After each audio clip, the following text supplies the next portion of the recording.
Hey everybody, it's Dr.Maurice and I hope y'all are having a great day. And if not, I hope this video makes your day just a little bit better. First and foremost, a number of you wanted me to make videos about a lot of things regarding my content, and this YouTube channel will do just that. And today, I will be explaining the Russian Civil War, which in my opinion is one of the most interesting and important events of the 20th century. But I find that not enough people know about it, so today I'll be explaining the basics of it, because truthfully, you could spend an entire semester about it, and it would take a lot of hours. So let's just get into it. Roots of the Civil War.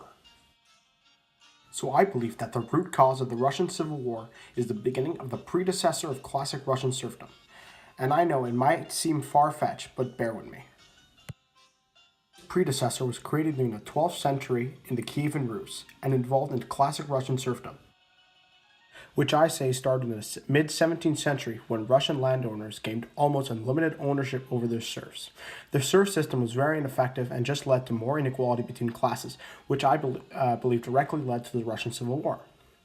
And some of you may say, Dr. Maurice, serfdom was abolished in 1861. And yes, it was abolished in 1861, but the social divide was still present until the establishment of the Soviet Union.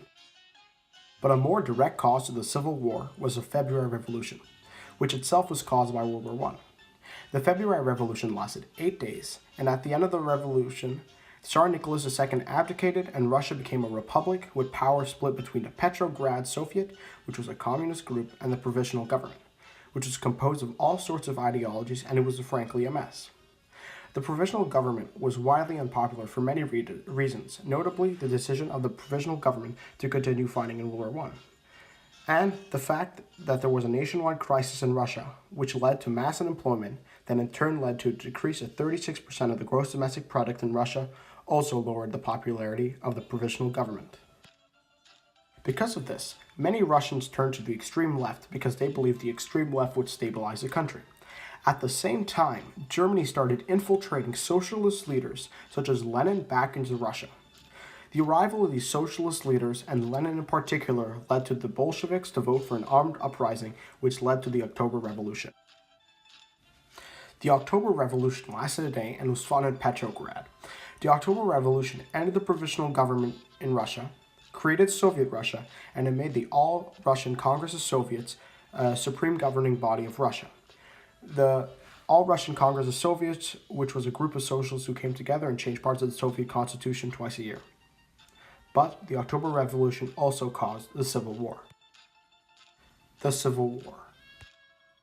So as you can imagine, a lot of people were discontent with this new regime, and these people came to form the White Movement, which was basically anybody who didn't like the Bolsheviks, and the White Movement even includes socialists who weren't as radical as the Bolsheviks. And the Russian Civil War started the very day that the October Revolution ended because the White Movement rose up against the Soviets. The leaders of the uprising were Generals Nikolai Yudenich and Anton Denikin, and Admiral Alexander Kolchak, who was the most important leader. During the beginning of the Civil War, many countries and regions that were formerly part of the Russian Empire started separating and joined the side of the White Army. But this independence was short-lived for many, because in March 1918, the Treaty of Brest-Litovsk was signed, which made a lot of these countries go under the influence or under control of Germany and its allies. By the time of the Treaty of Brest-Litovsk, foreign powers started supporting the White Movement with supplies and volunteers, and it did temporarily shift the tide of war, but it really wasn't enough to stop the Red Army in the long run. Once World War I ended in 1918, countries under German control and influence regained independence, which caused a lot of instability in Eastern Europe. Seeing the disorganization of these new countries, the Red Army, who had gained 1 million new soldiers because of Trotsky's implemented conscription, invaded. This made Russia go to war with a lot of countries in Eastern Europe, notably the Polish, and that caused the Polish-Soviet War.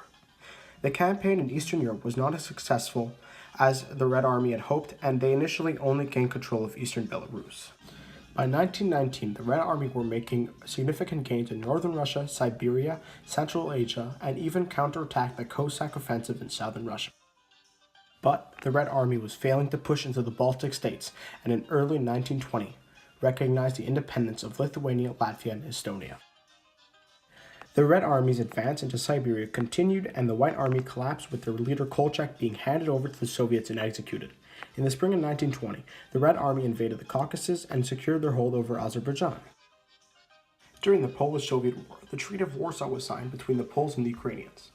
This military alliance resulting from this treaty planned to free Ukraine and guarantee Polish independence. The Poles and Ukrainians had initial success against the Reds, but were eventually pushed back. This forced the Poles to sign a separate peace in 1921 with the Soviets to ensure their independence, but in the process gave eastern Belarus and Ukraine to the Soviets. By late 1921, resistance from the White Army practically ceased, with many whites leaving Russia. But there were still small pockets of resistance that were only crushed in the 1930s.